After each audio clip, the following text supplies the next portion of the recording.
Hi guys, it's Johnny Cochran from DE Dynasty. It's been forever since I brought you a new video. I'm sorry about that. I've been trying to keep the daily upload thing going. It didn't work because I had a crazy work schedule. That's on me. I do apologize. That being said, I did want to bring you a new video. This time we're going to be showcasing the Tim Tams a little bit. This is a guy who's been with us both in Clash of Clans and in Clash Royale for a very long time. It's Less Than Gosh. You know him, you love him, you may not know him. If you don't, you'll learn about him right now. So what have we seen so far in his game? He has pushed on the right with a Giant Witch combo. He did a lot of damage to that tower.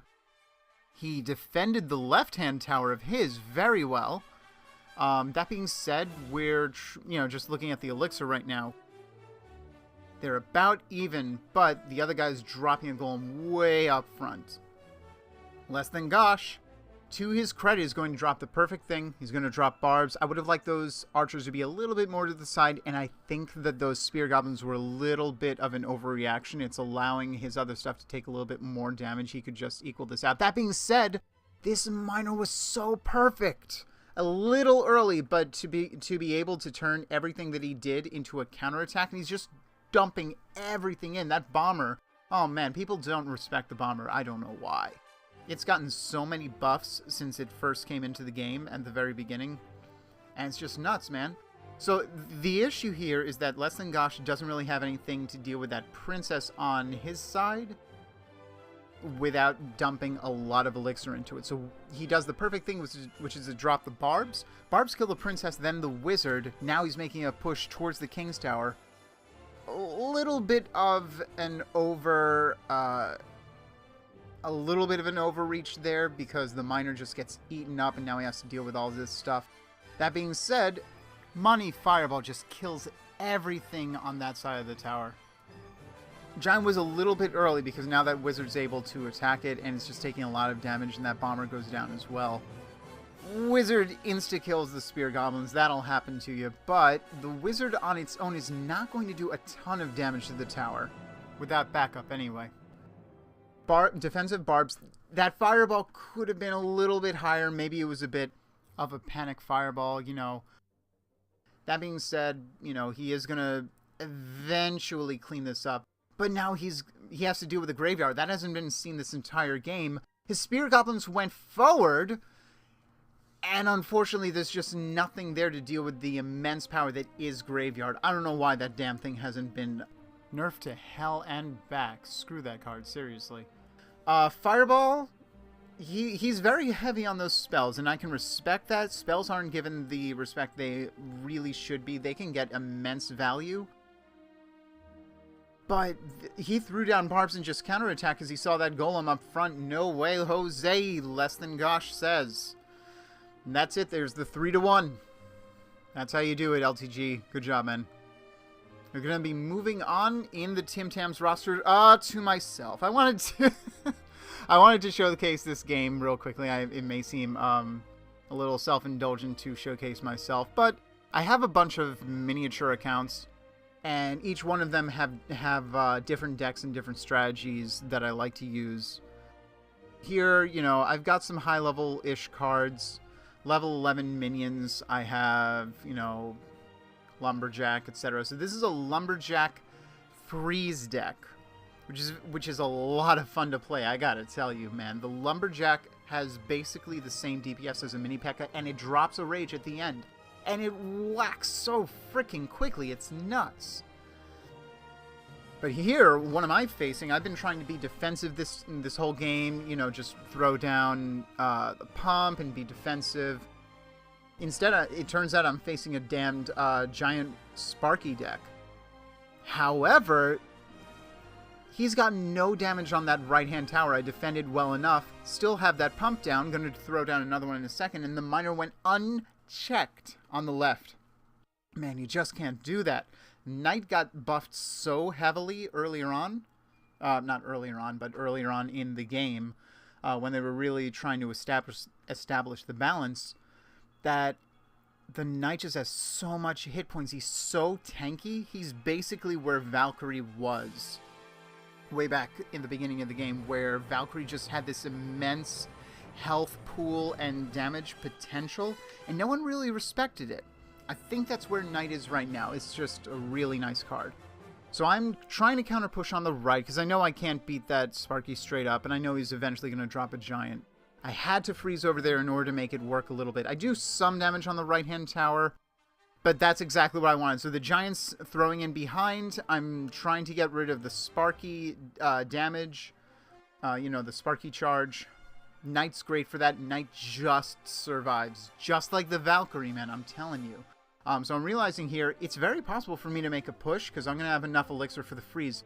Boom! Mini P.E.K.K.A gets one shot off on the Lumberjack, and then he ends up having to just dump elixir into the left-hand lane. And there's nothing he can do, because he doesn't want to drop the giant in front of that wizard. I mean, he thought about it for a second, I think. But, that being said, now look at me. I'm one pump up. Wherever he drops the Sparky, I'm just going to go to the opposite lane.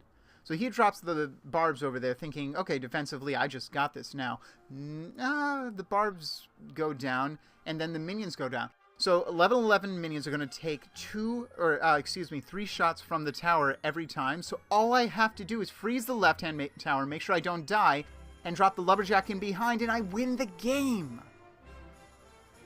I'll tell you, man, Lumberjack, so powerful if you give him a chance. It's not the most, the highest health unit you can possibly find, but damage output's nuts. Now I wanted to showcase this one as well. That time of the month is me again. Do apologize, I'll bring it around going forward. But I wanted to show you how you can defend a Lava Hound attack with a Trifecta deck. So it's a level 8 account, but I have really high level cards. That's on purpose. I'm not being a dick about it. I just really like the idea of, being stealthy and being low level while still, having high level cards and then, shocking the hell out of people. He got some really good shots there. The fireball basically killed my musketeer. It survived long enough to help out against that push, but I've done damage on the right, not enough to justify it. But I am one pump up, just dropped another one as well. Now I can be defensive. So I'm thinking, okay, what's he going to drop with the witch? He ends up dropping the Lava Hound, and I understand why he did it, but this is a little bit more easily countered because Valkyrie's going to take care of the skeletons, eventually going to kill the witch as well. So now I'm feeling comfortable enough defending on the left-hand tower that I can actually go towards the right. He drops the minions a little too late because he was just out of elixir. Now I've got 2 musketeers on the left. One almost dies again. I'll let the right-hand tower tank those minions. I'm totally okay with that, and I'll start, putting pressure on the left, thinking, you know what, eventually I probably could kill that right lane tower.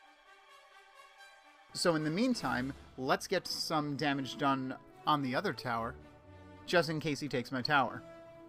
I'm waiting here. He's burning elixir, and I didn't quite know what he was doing, so eventually he throws the witch down a little too late, because guess what? I mean, the hog, that was a bit of a mistake on my end.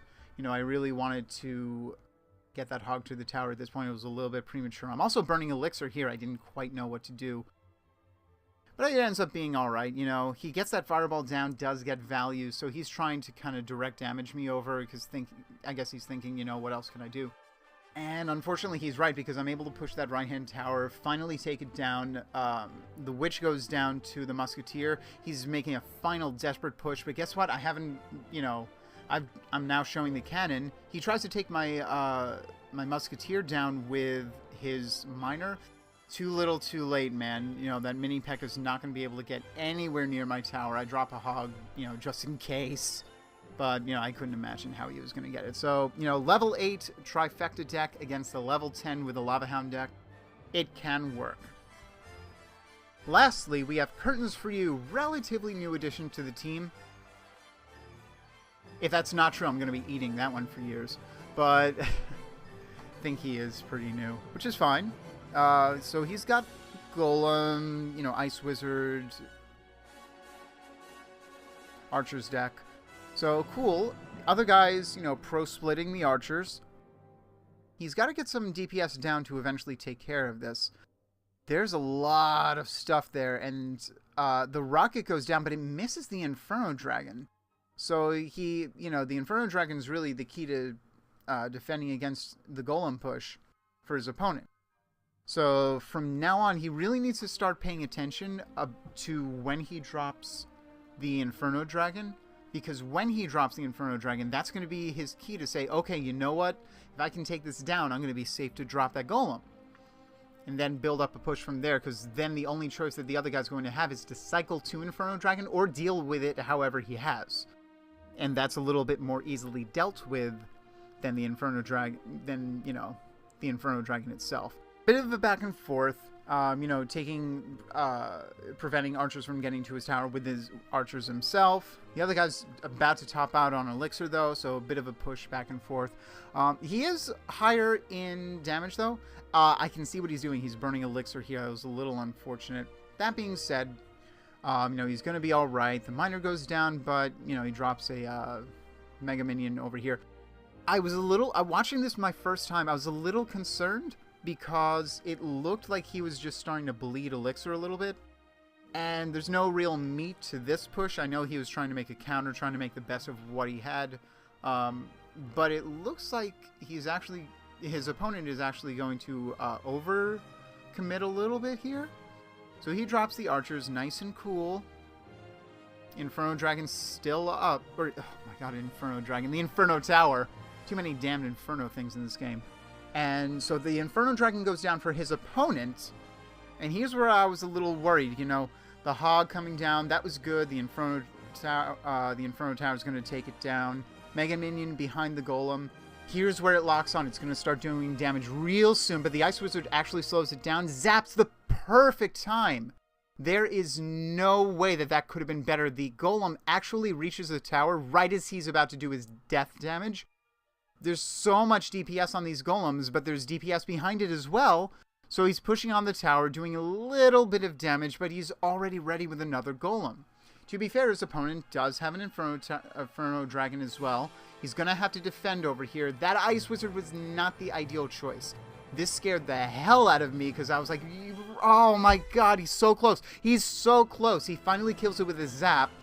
The Golem gets to the tower, does a shot, does death damage, and the rocket goes down. He hasn't shown rocket this entire time except for that very first rocket that he did. Oh man, what a good game. Alright, thank you guys so much for hanging out. Clash on.